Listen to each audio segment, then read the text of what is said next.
South Africa's global moment and the question it leaves behind. South Africa's 2025 G20 presidency delivered a rare moment on the global stage, a chance to project leadership, amplify Africa's voice, and shape international conversations. For a country long seen as a bridge between the global south and the developed world, the summit was rich in symbolism. But as the spotlight fades, a more difficult question remains. Did this moment translate into real influence, or was it another case of visibility without impact? Beyond the polished speeches and diplomatic photo opportunities, critics argue the G20 exposed a deeper challenge in South Africa's foreign policy, an over-reliance on symbolism, what analysts call eventism, where prestige substitutes for sustained, result-driven leadership. This moment forces a reassessment of South Africa's true standing on the African continent and beyond. Between solidarity and sovereignty. South Africa's continental relationships are deeply rooted in history. After 1994, the country emerged from apartheid with enormous moral authority, forged through solidarity with liberation movement across Africa. That legacy still shapes Pretoria's diplomacy today. Economically, South Africa remains a regional heavyweight. Its companies operate across southern Africa, its cities serve as financial hubs, and its participation in the African Union and SADC signals commitment to integration. But economic influence can cut both ways. While South African investment creates opportunity, it can also generate resentment when host nations perceive dominance rather than partnership. Balancing ambition with respect for sovereignty remains one of Pretoria's most delicate challenges. Politically, South Africa positions itself as a mediator, from Zimbabwe to Sudan to the Democratic Republic of Congo.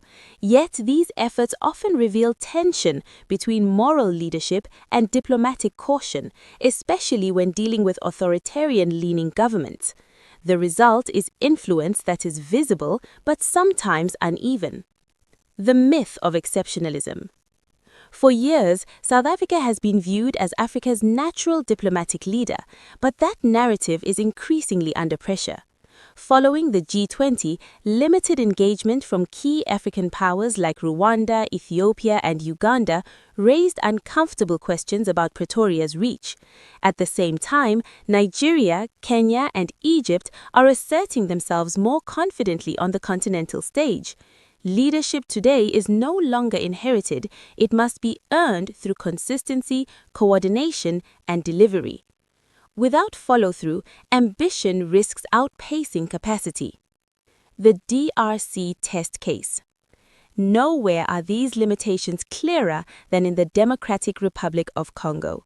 South African forces have contributed to AU and UN peacekeeping missions, yet coordination failures and diplomatic standoffs exposed weaknesses.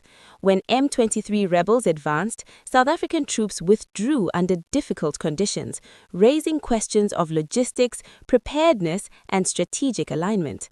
Tensions with Rwanda further complicated Pretoria's position, demonstrating that moral authority alone is not enough in complex regional conflicts. The DRC episode became a symbol of a broader issue, the gap between aspiration and execution. Multilateral platforms, promise and constraint. South Africa's influence is also tied to multilateral institutions, the African Union, AFCFTA, and BRICS. While these platforms offer opportunity, they are constrained by institutional weaknesses, competing national interests, and slow implementation. Championing integration is easier than delivering it. Leadership within these structures requires not just vision, but administrative strength, diplomatic stamina, and measurable outcomes, areas where Pretoria continues to face internal limitations. Europe, the United States, and strategic tensions. Europe remains South Africa's largest trading partner, but the relationship has become increasingly transactional. Initiatives like the EU's Global Gateway offer cooperation, but critics warn that excessive focus on European approval risks diluting Africa-centered leadership. Relations with the United States are even more strained. Ideological differences over land reform, climate policy, and South Africa's support for the ICJ case against Israel have created friction. Washington's discomfort with Pretoria's BRICS alignment reflects a broader contest for global influence. These tensions highlight South Africa's attempt to balance principle and pragmatism, often walking a tightrope between independence and strategic risk. From eventism to operational diplomacy. The core lesson of the G20 moment is clear. Summits alone do not constitute leadership. True influence lies in implementation, translating declarations to policy, agreements to action, and visibility to trust. Without operational diplomacy, symbolic prestige fades quickly. South Africa's challenge is not credibility alone, but capacity.